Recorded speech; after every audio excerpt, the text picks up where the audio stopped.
Hello friends, അകലെ latest review. Radhamma അങ്ങനെ ദേവീപ്രസാദത്തിൽ തൊട്ട് സത്യം ചെയ്യുന്ന രാജുവിൻ്റെയും ഋതിയുടെയും കല്യാണം ഈ രാധമ്മ നടത്തിയിരിക്കും. ഇത് ദേവിമേൽ സത്യം എന്നിങ്ങനെ രാധമ്മ സത്യമൊക്കെ ചെയ്തു കൊടുത്തിട്ട് വലിയ സങ്കടത്തോടെ വീട്ടിലോട്ട് വരുവാണ്. ദൈവമേ, ഒന്നും വേണുവേട്ടനോട് ചോദിക്കാതാണല്ലോ ചെയ്തത്. ഇതുവരെയും വേണുവേട്ടനോട് ചോദിക്കാതെ ഞാൻ ഒരു കാര്യവും ചെയ്തിട്ടില്ലല്ലോ. എന്തായിരിക്കും ഇതിൻ്റെ പരിണിത ഫലം എന്നൊക്കെ ചിന്തിച്ചുകൊണ്ടാണ് രാധമ്മ വീട്ടിലോട്ട് വരുന്നത്. വേണുവേട്ടനാണെങ്കിൽ സരസ്വതി തമ്പുരാട്ടിയുടെ കയ്യിൽ സത്യം ചെയ്യുന്നു. രാധമ്മയോട് ചോദിച്ചിട്ടല്ലെങ്കിലും ഞാൻ സത്യം ചെയ്യുവാണ്. രാജുവിൻ്റെയും ഋതുവിമോടെയും കല്യാണം നടത്താൻ ഞാൻ സമ്മതിച്ചിരിക്കുന്നു. രുക്മിണി രമ്യയോട് ചോദിക്കുന്നു, ഇപ്പോൾ നിനക്ക് സന്തോഷമായില്ലേ? സന്തോഷമായോന്നോ? വലിയ സന്തോഷമായമ്മേ. എൻ്റെ ഏറ്റവും വലിയ സ്വപ്നമായിരുന്നു ഇത്. അതാ ഇപ്പം എൻ്റെ അമ്മ നടത്തിത്തരാൻ പോകുന്നത്. കൊച്ചമണി ജയനോട് ചോദിക്കുന്നത്, എന്തോ നാടാ കൊട്ടാരത്തിലെ തമ്പുരാട്ടി നിൻ്റെ അച്ഛനും കൂടെ ഒരു ഗൂഢാലോചന? പ്രിയ പറയുന്നു, എൻ്റെ അമ്മേ, അത് ഗൂഢാലോചനയൊന്നും അല്ല. അച്ഛൻ പണ്ട് അവരുടെ കൊട്ടാരത്തിലെ ഡ്രൈവറായിരുന്നു.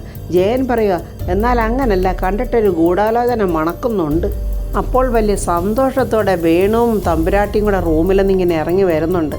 അപ്പോൾ എല്ലാവരോടും കൂടി ഞാൻ യാത്ര ചോദിക്കുവാണ്, വീണ്ടും കാണാം എന്നും പറഞ്ഞ് തമ്പുരാട്ടി പോകുന്നുണ്ട്. വേണുവേട്ടനും വളരെ ഭവ്യതയോടെ പോയി തമ്പുരാട്ടിയെ യാത്ര അയക്കുന്നുണ്ട്. രാധമ്മയോടും രാജുവിനോടും ഒന്നും ആലോചിക്കാതാണ് വേണുവേട്ടൻ തമ്പുരാട്ടിക്ക് വാക്ക് കൊടുത്ത്. അതിൽ വേണുവേട്ടന് വല്ലാത്തൊരു വെപ്രാളമുണ്ട്.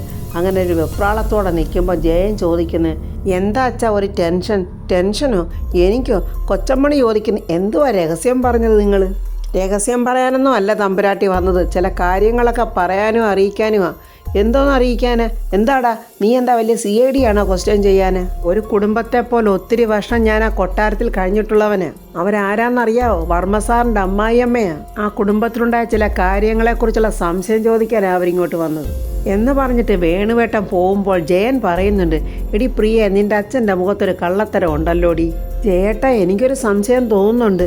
ഇനി ആ മേഡം വന്നതേ രാജുവിൻ്റെയും ഋതിയുടെയും കല്യാണത്തെക്കുറിച്ച് സംസാരിക്കാനാണെങ്കിലോ?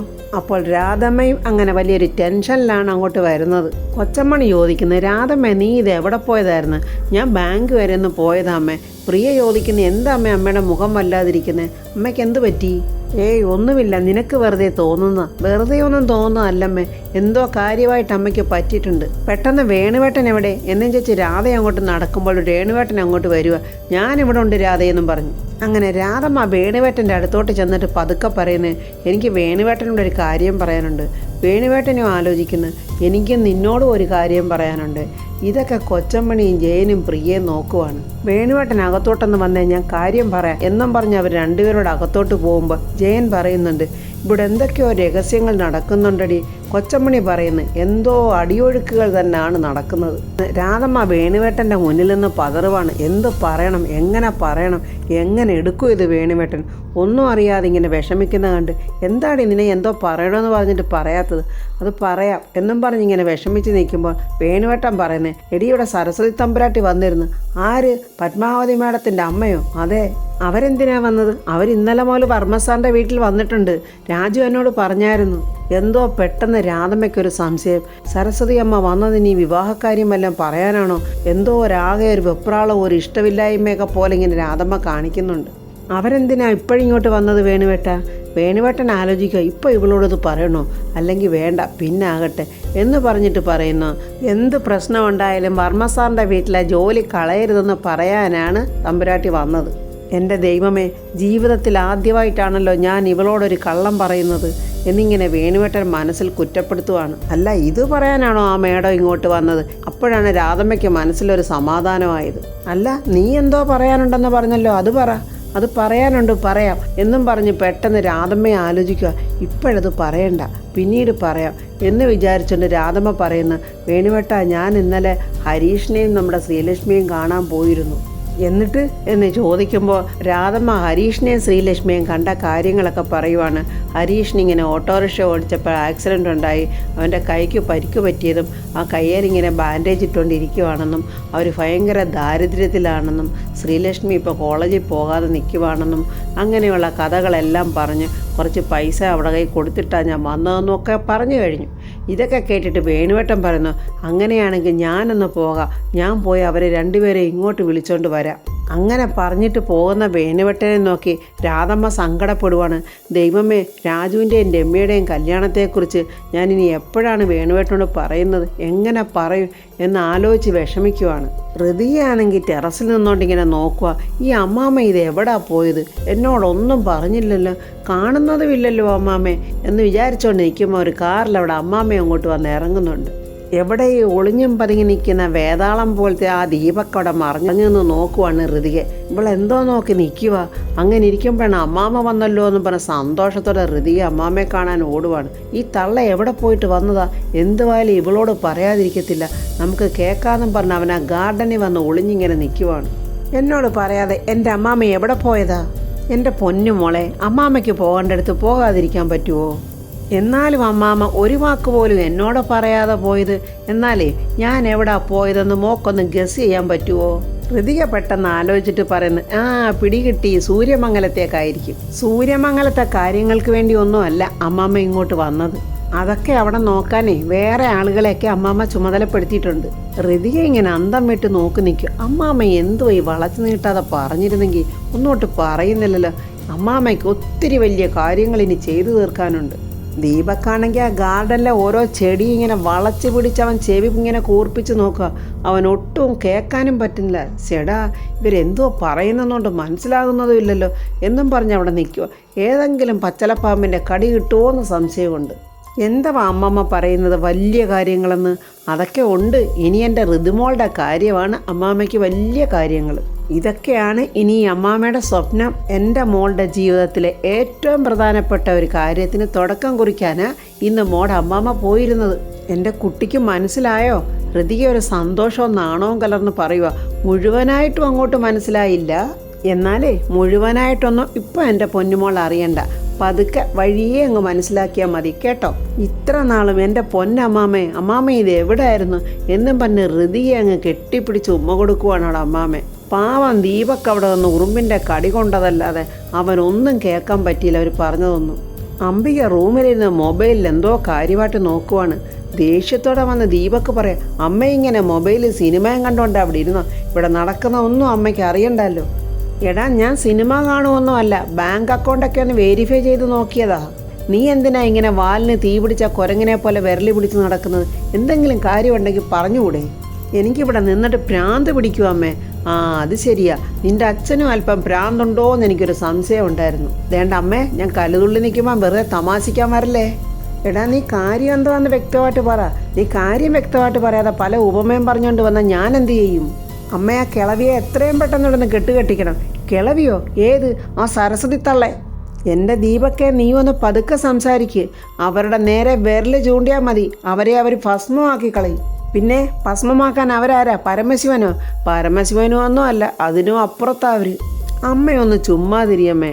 അമീർ ബഡാരാജ്, യൂസഫ് അലി, സക്കീർ ബായി, ഗുലാബ് അലി ആസാദ്, ഇവരെയൊക്കെ കുറിച്ച് അമ്മ കേട്ടിട്ടുണ്ടോ? ഇവരൊക്കെ ആരാ? നിന്റെ അളിയന്മാരാണോ? ആ ദിവ്യയുടെ ആങ്ങളമാരാണോ? അമ്മ, എന്താ ഒരുമാതിരി കളിയാക്കുന്ന വേല എന്നോട് വേണ്ട. പിന്നെന്നാ പറയടാ അവരാരാന്ന്? എൻ്റെ അമ്മ, ഇവരൊക്കെ ബൊംബെയിലെ അധോലോകം ഭരിക്കുന്ന ഗുണ്ടകളാ. അല്ല, ഇവരെയൊക്കെ നീ എങ്ങനെ അറിയും? എൻ്റെ ഒരു ഫ്രണ്ടേ അവരുടെ പരിചയക്കാരനാ. ഞാനൊന്ന് പറഞ്ഞാൽ മതി, എൻ്റെ കൂട്ടുകാരവന്മാരെ ഇങ്ങോട്ടിറക്കും. അയ്യോ, ഈ വക ഗുണ്ടകളെന്ന് ബോംബെയിൽ നിന്ന് ഇങ്ങോട്ട് വന്നെന്നും പറഞ്ഞ് ഒരു പ്രയോജനമില്ല. ഏതു നേരം ഇങ്ങനെയൊക്കെയുള്ള ആലോചനകൾ തന്നെ ഞാനും ആലോചിക്കുന്നത്. പക്ഷേ ഈ സരസ്വതിയമ്മ ആരാന്ന് നിനക്കറിയില്ല. അതെനിക്ക് മാത്രമേ അറിയൂ. വളരെ സ്ട്രോങ് ആണ് അവർ. ഈ ഗുണ്ടകളെ വെച്ചുള്ള ഓപ്പറേഷനൊക്കെ വളരെ റിസ്ക്കാണ്. പിന്നെ നമ്മൾ എന്ത് ചെയ്യും അമ്മേ?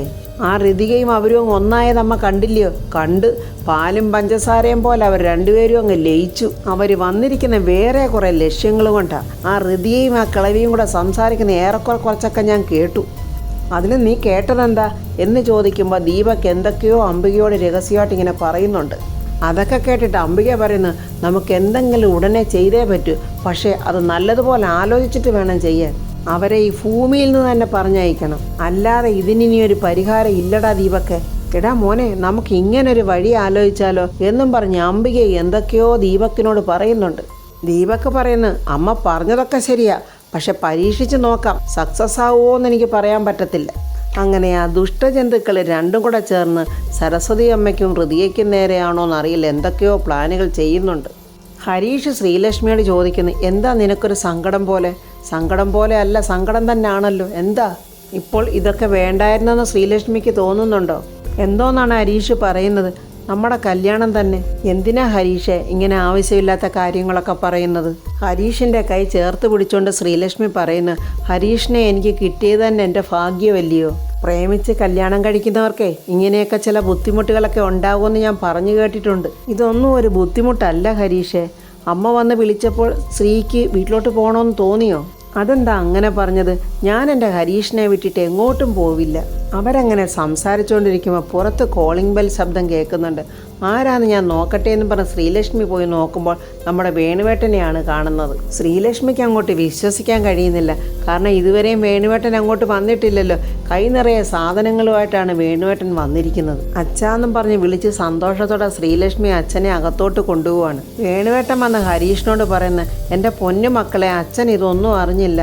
രാധമ്മ ഇപ്പം പറഞ്ഞപ്പോഴാണ് ഞാൻ ഈ വിവരങ്ങളൊക്കെ അറിഞ്ഞത്. വേദനയൊക്കെ ഉണ്ടോ മക്കളെ? വേദനയൊക്കെ കുറഞ്ഞെങ്കിലേ കുറച്ച് ചതവ് പറ്റിയിട്ടുണ്ട്, അതിൻ്റെ പ്രശ്നമേ ഉള്ളൂ. എന്നാലും ആക്സിഡൻ്റ് ഉണ്ടായ കാര്യം ഞങ്ങളോടൊന്ന് വിളിച്ച് പറയാതെ പോയത് വളരെ മോശമായി പോയി മോനെ. ഞങ്ങൾ നിങ്ങളുടെ മാതാപിതാക്കളല്ലേ മോനെ.